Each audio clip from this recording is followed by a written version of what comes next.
Alrighty, what's going on? Let some folks get in.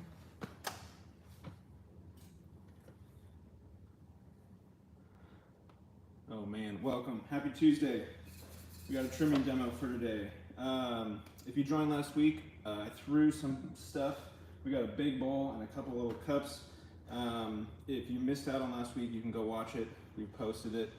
And the biggest news last week was the 3 new wood ribs. So if you missed these, go check them out. We got the wood rib 4, which is 150 millimeter. The 5, which is a long version of one of your favorites. And then this sweet little angular triangle 1 wood rib 6. So go check that out. We also announced the BOGO, so that's going on right now. If you haven't had a chance to check it out, go online. It's BOGO Summer 24, I believe. We posted that code everywhere, so take a look. Today I'll be trimming at least 1 cup and then that large bowl. Trimming is one of my favorite parts of the whole process, and I'll be using a little bit of underglaze to decorate, and then next week we'll do some carving. So without further ado, so you've watched me trim on here before. I generally just stick the piece on. This is a B-mix. It's really easy to do this just because it's very smooth. You don't have a lot of grit to worry about. So I wet the rim, wet the piece, tap center. And then what I've been doing recently is I use the back end of one of the tools and just sort of seal the base of the piece or the rim of it, just to make sure.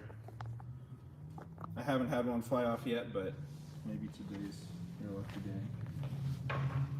All right, so step 1, the most common tool I use is the T1. It's the half dome.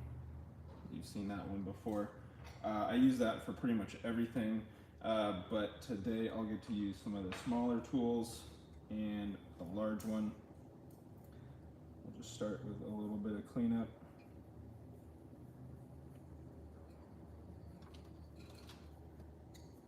And if you want to see, maybe we'll move a little closer, just so you can see what we're doing.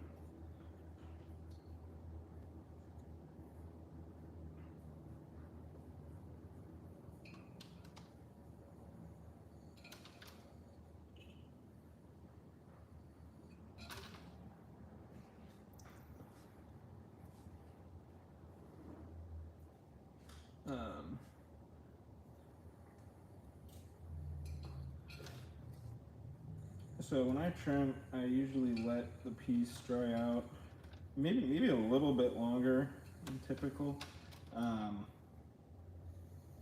The tools will trim them just fine, but I think it's a little bit easier when you have a little bit drier clay, just so you're not like smushing the clay necessarily. You just get a nice clean cut. So if you look, these are the trimmings.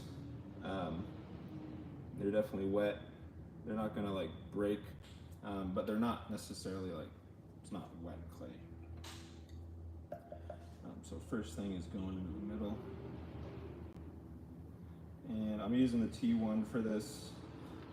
I use the corner, and you know, the classic thing about the T1 is if you lead with the corner, it doesn't leave a trailing line, so that big curve will smooth everything out behind you. Check the thickness.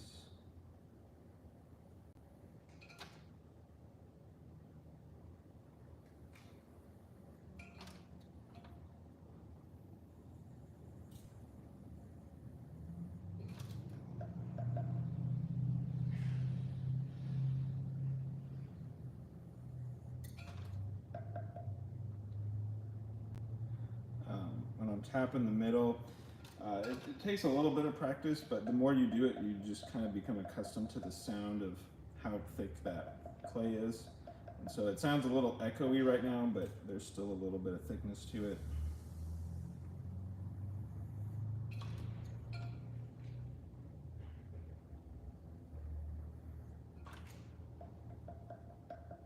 So I can hear it's getting a little bit thinner.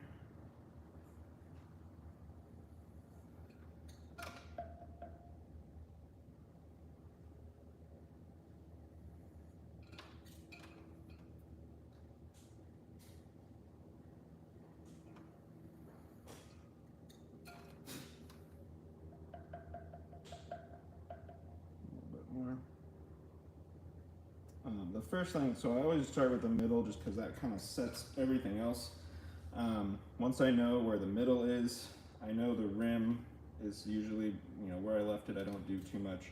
So then it's just a matter of you kind of mentally draw an invisible line between the bottom of the piece here and the rim, and you know how much you can trim everywhere else.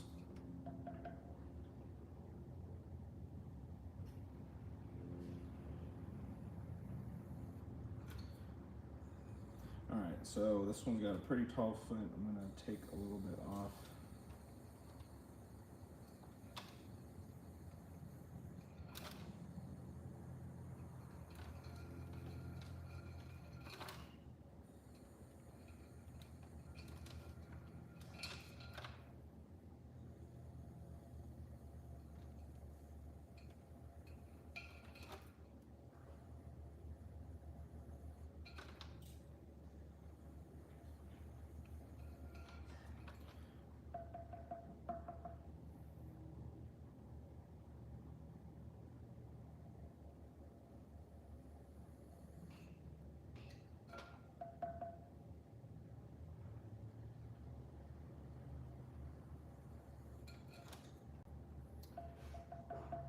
All right, that's about there.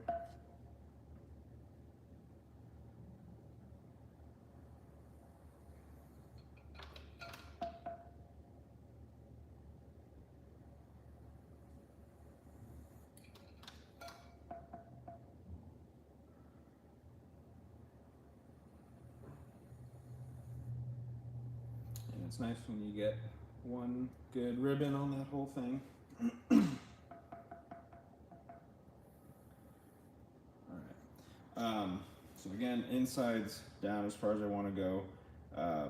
The inside width is about as far as I want to go. And so now it's just a matter of cleaning up the outside. And recently I've been making a lot of feet where it's still, a tall, defined foot, but I kind of like to leave a little bit of like this sort of swooping, you don't really see like a defined foot from the outside, it's only on the inside. And so what that looks like is I use the curved part of the T1 and just go right from like the top of the foot, use that curve and kind of go to right at like this sort of like prominent part right there, the widest point of the cut.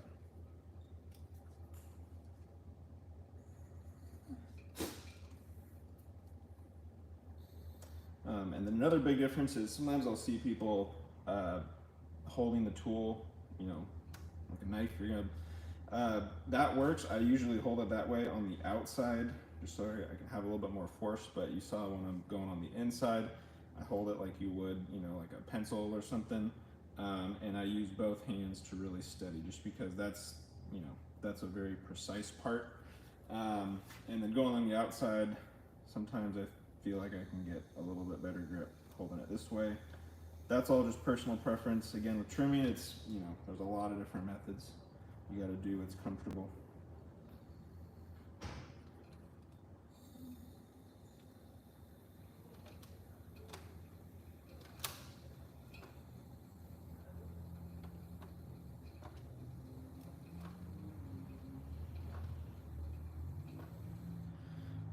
That. So we'll switch it up a little bit. Another great tool. So the T7, I haven't used this in a while. It's the avocado shape, and this will be nice for just matching sort of the radius of this curve right here.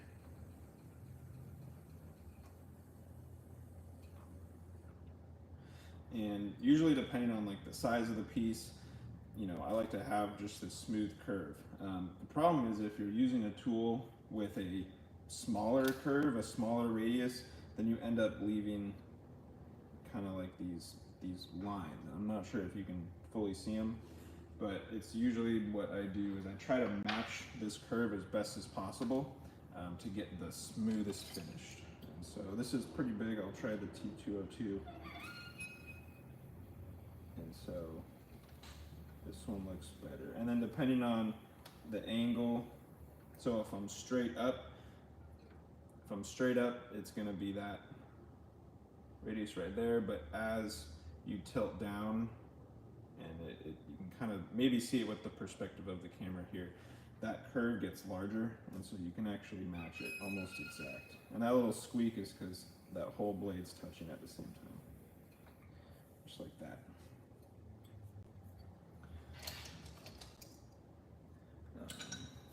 The last thing I do, so right here on the top of the foot, I use the feature tool to smooth it out.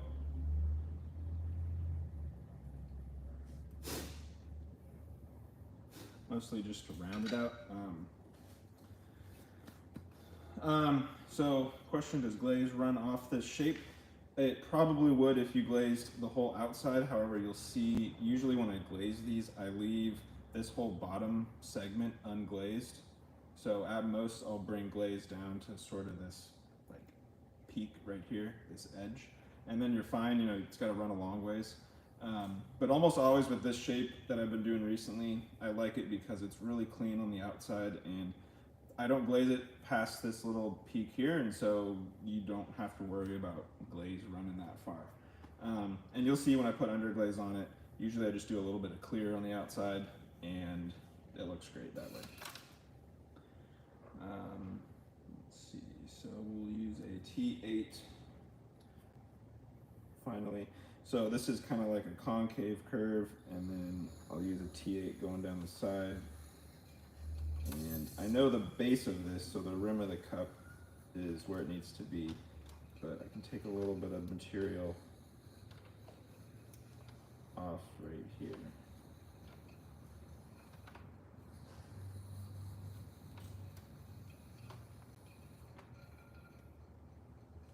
So I'm just shooting for as straight of a side as possible.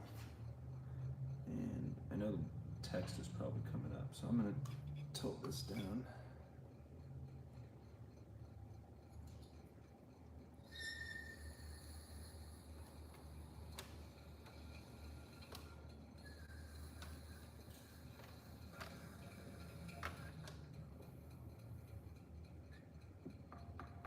You can give that a tap if you want, and just check it out, see where it's at.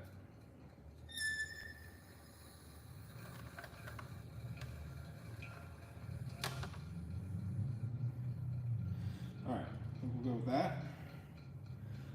Okay, so then we'll take the, here we go, metal rib. I always do a little bit of burnish. So we'll use the metal rib on the inside. Use it right here on this curve. And then we'll go down the side of the piece.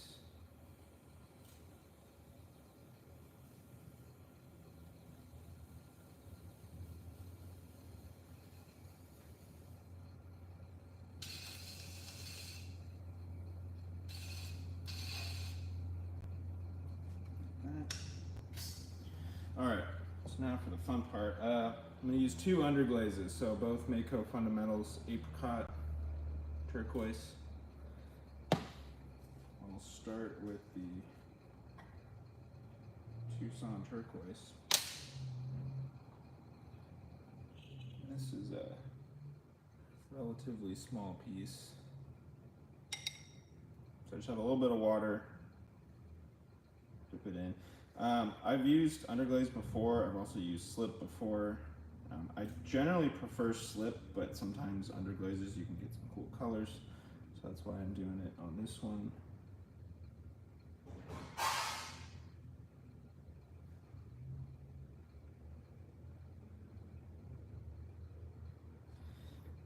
And then this is a little watery,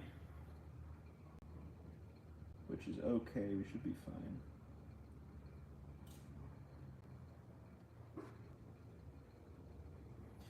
So the other reason I like slip is sometimes it's just a little bit thicker. And both of these will carve fine.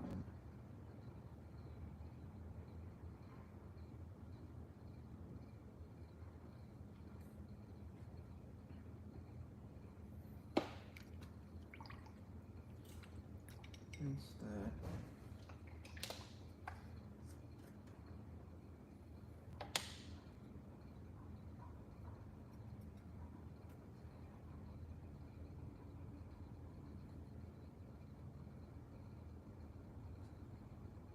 So I'm hoping this will look kind of like a nice summery sunset combo. And when I'm doing two colors, I'll do two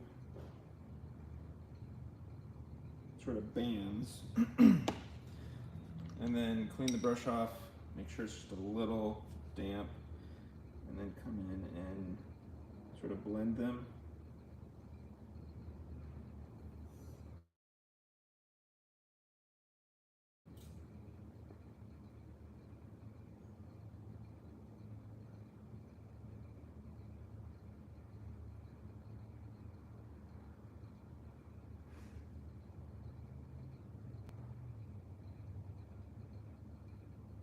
Like that.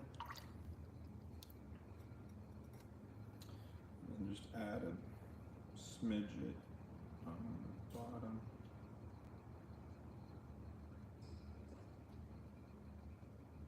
Always looks good to just have a little bit of color on the bottom.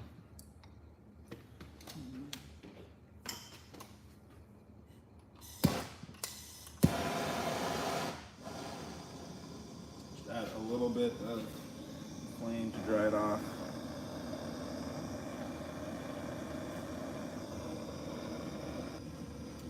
So this underglaze is pretty wet, like I said. It might take a minute. What you want to do is, if you're doing this, kind of be careful that you don't do too much flame at once, especially with a small piece like this. I want to be surprised if it pops off, because you're heating up all the air inside and it builds up pressure, and it'll actually pop itself off the wheel just like that, or it'll blow it outside. So that will be fixable. That usually happens when you have like a really wet underglaze or slip, and then you go to dry it, but this will still be okay.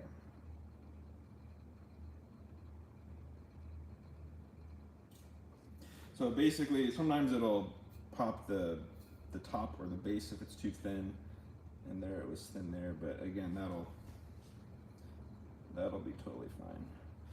And then once it is just a little bit dry, you come in with like a small tool and just clean up the edges.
So that inside will be okay. The other thing is adding glaze to the inside will seal it up. So you end up with a nice cup like this. There's the base. And really pretty even thickness throughout. That little bit of where it sort of popped through there, that's gonna seal up. I'm not too worried about it. And again, glazing the inside will fix it. All right, so there's a cup. Quick, very last thing is kind of wipe that rim a little bit. Usually it gets a little flattened from being stuck to the wheel. Just give that a little wipe. Let me see. All right, so there's 1 cup. Let's set this right there. So I'll do the same thing on this big bowl now. Using that wood rib on the inside. I don't know if you can tell, but perfectly smooth. And we'll do the same type of foot. I'm just feeling, I kind of tell, so we can trim through a little bit. All right.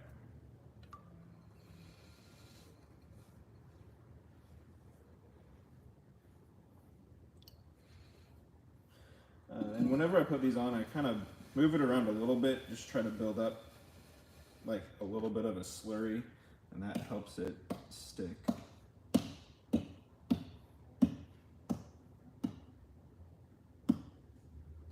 And then with larger things, a lot of the time, like, you know, at any point in time, that brim could become off-centered from the base. And so usually when I'm trimming something this big, I just try to center it to where kind of the shoulder right here is as centered as possible. So that feels pretty good.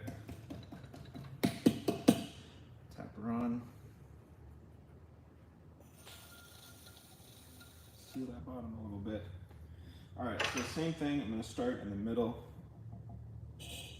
and get rid of some of this material. I know that I can go down a little ways, but not as far as the cup we just did. And then I usually clean up all this rough stuff. On larger stuff, I do like to use the T201, so it's a big version of the T1. You can use it on, you know, cups and stuff. It trims a little bit differently. It has a lot more space for ribbons to sort of coil up, so it's just great for larger pieces.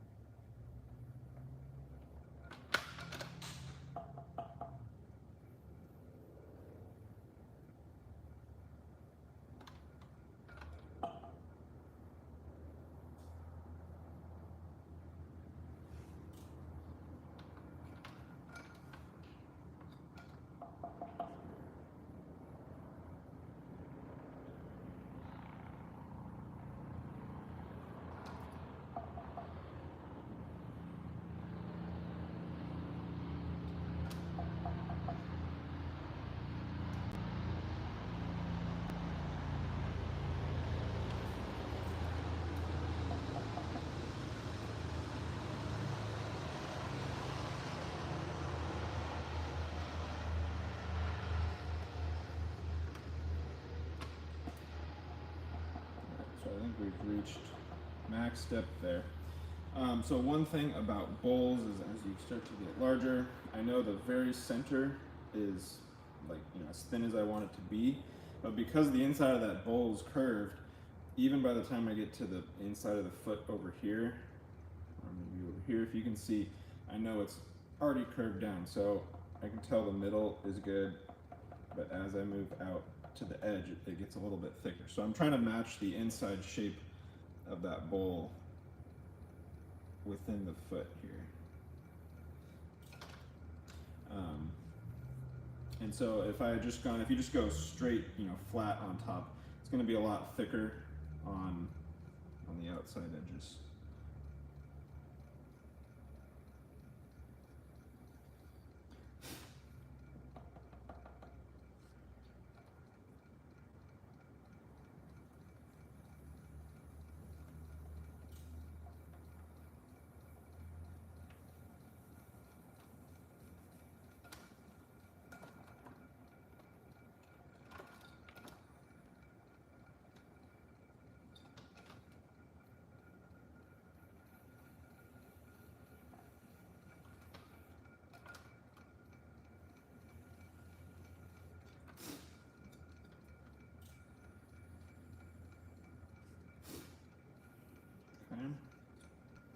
And then here, I kind of got to see, I want to do a little bit of that same curve, but I got to see how much really space I have.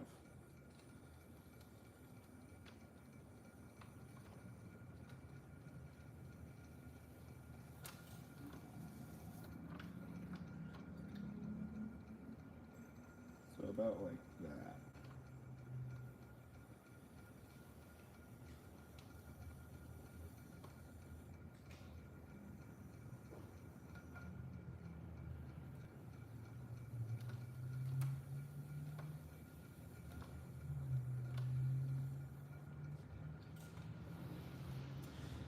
So this was smooth there, but one thing that I'm trying to sort of create is this, you know, some sort of line, some mid-level line where it goes from sort of this outside convex shape to this smooth little dip there. So the 202 is pretty good for that.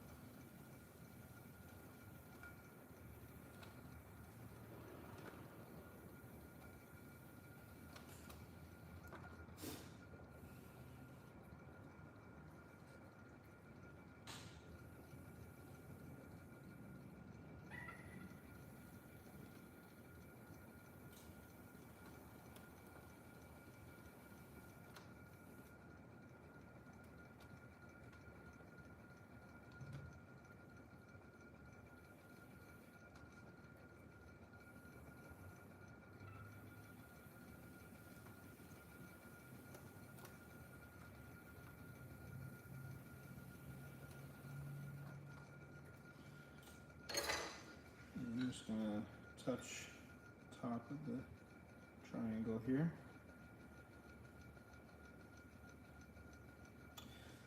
These feature tools, they're a lot easier to control on that drier clay. Kind of with any trimming tool. If it's too wet, the blade itself will stick. It's easier to sink in, and that goes kind of for any trimming tool.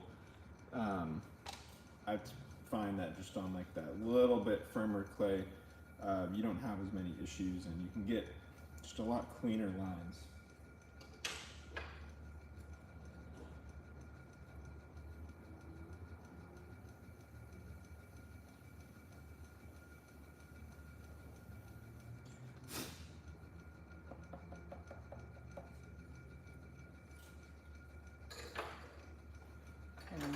And then the 204, the hammerhead, really fun one, but great for the sides of big pieces. You have just enough straight here, a little bit of curve where you can kind of just blend everything you want. And so here, I'm not doing too much because I don't need to take off a lot of material, but I do want to smooth everything out.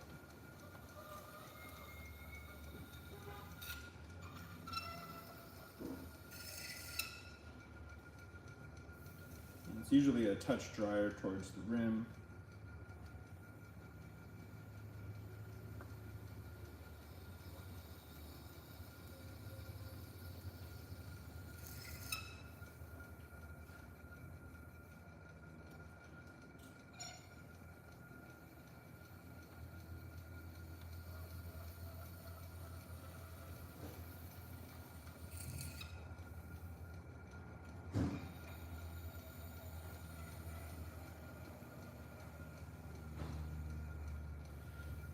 That.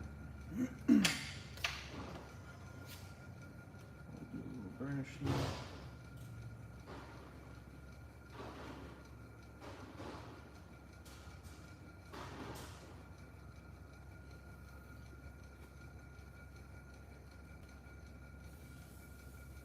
And I'm using a metal rib for this. I've also used like stones or something. It's fun to, if you go visit somewhere and they have a rock shop, you know, you can get like a cool rock that's good for polishing, works really well.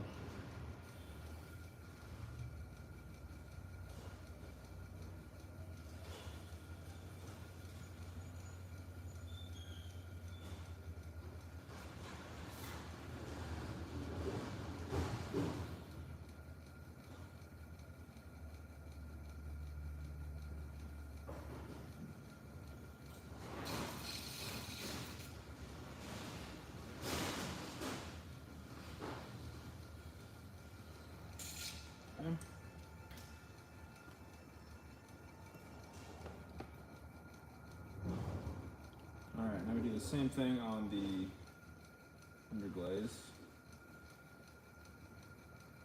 Do orange first this time.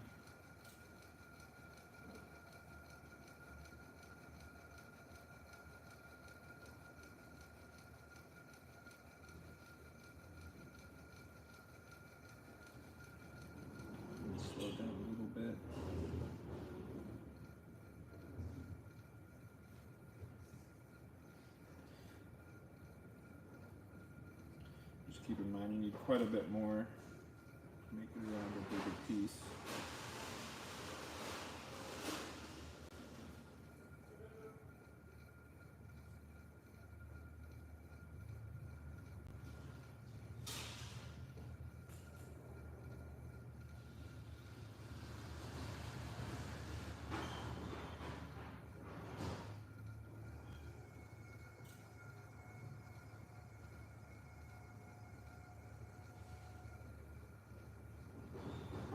And depending on how centered it is, if you have a bump, if you have a drip, that's why I trim it after. So here I'm just gonna go down to like one line, and then I'll try to grab this drip before it goes too far.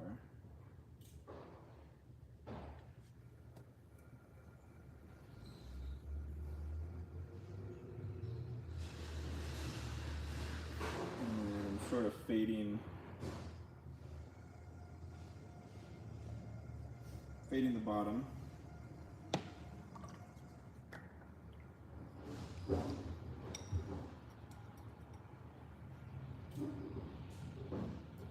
the blue.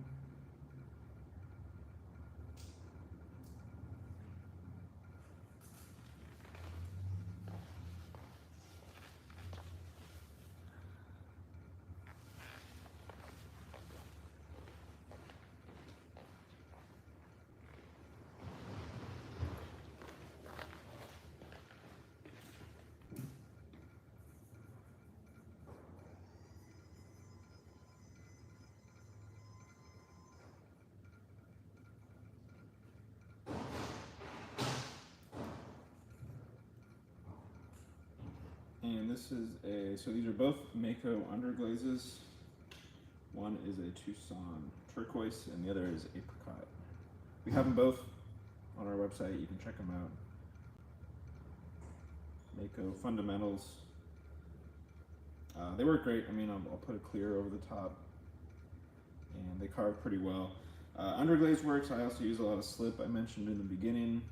I like slip too, just because it's really easy to make with a stain or anything, and a lot of the time I make it from B-Mix, and that just works great. I think, my personal preference is I like slip because it tends to stay the same consistency as the clay that it's on, and when you're drying it and when you go to carve it, sometimes I found an underglaze you'll get a little bit of like a hard shell effect, and it'll crack or you could have little bits come up. So I use both, and it depends like how dry you carve or you do your decorating work, but I tend to lean towards slip for that kind of stuff. But I thought these colors went really nice together, and so I think they'll turn out cool. All right, so we got blue on there. We'll rinse the brush and then keep it just a little damp and just sort of blend these two colors. By the time you carve and then put clear on, you don't really notice too much of a line, but it just helps to get as blended as you can.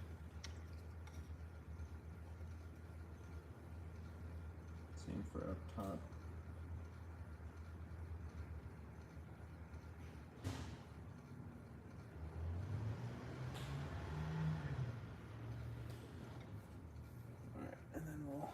Dry it a little bit.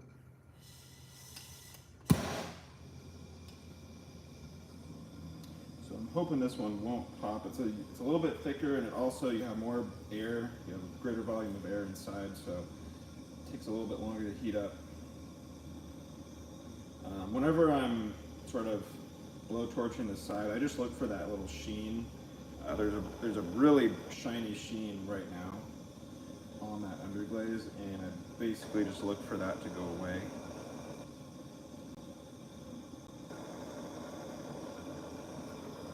And then sometimes you gotta kind of pause and let things cool down.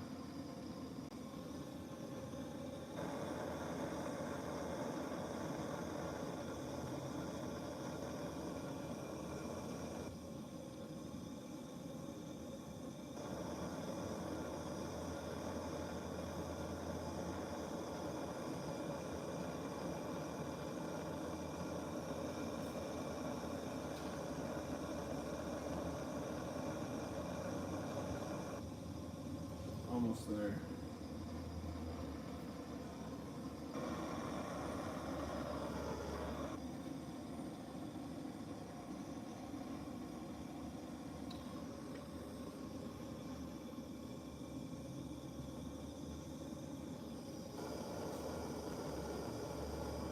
Just a little bit of a wet spot.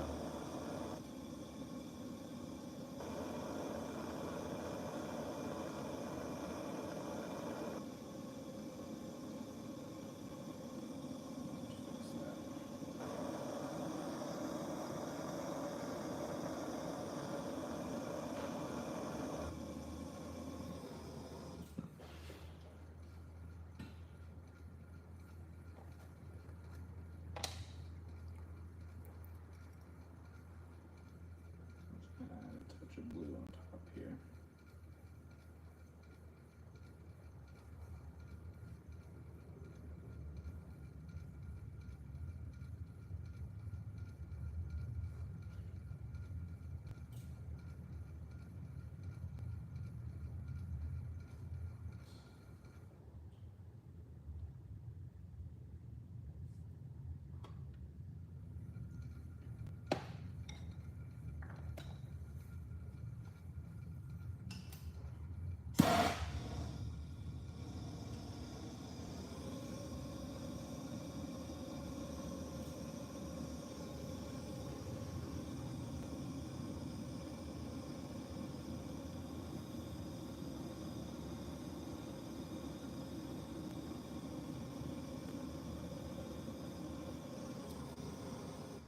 Okay. All right, and then the 104, that's my favorite for doing the final little touches here. We have a nice little hook, and I just do the clean up the beginning and end of each one. Even if you're really careful with a brush, I just sometimes find trimming a clean edge is always a little bit better than a clean brush edge.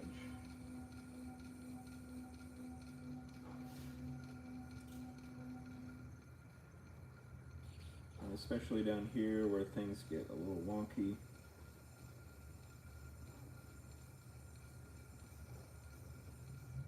Sort of reset everything, and then I add a couple lines.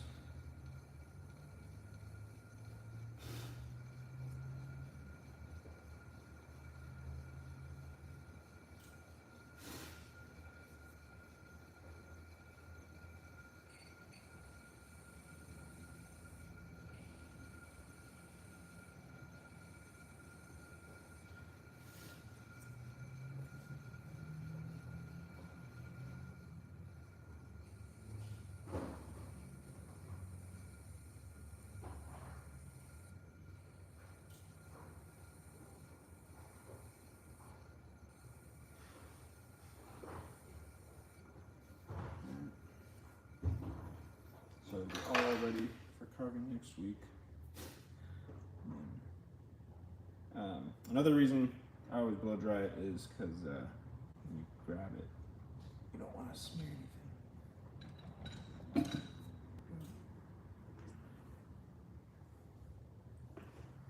Alrighty.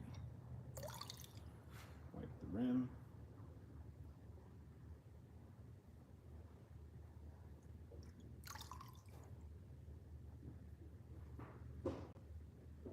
Oh yeah, it's safe. We're okay. Sometimes you just gotta yank her off.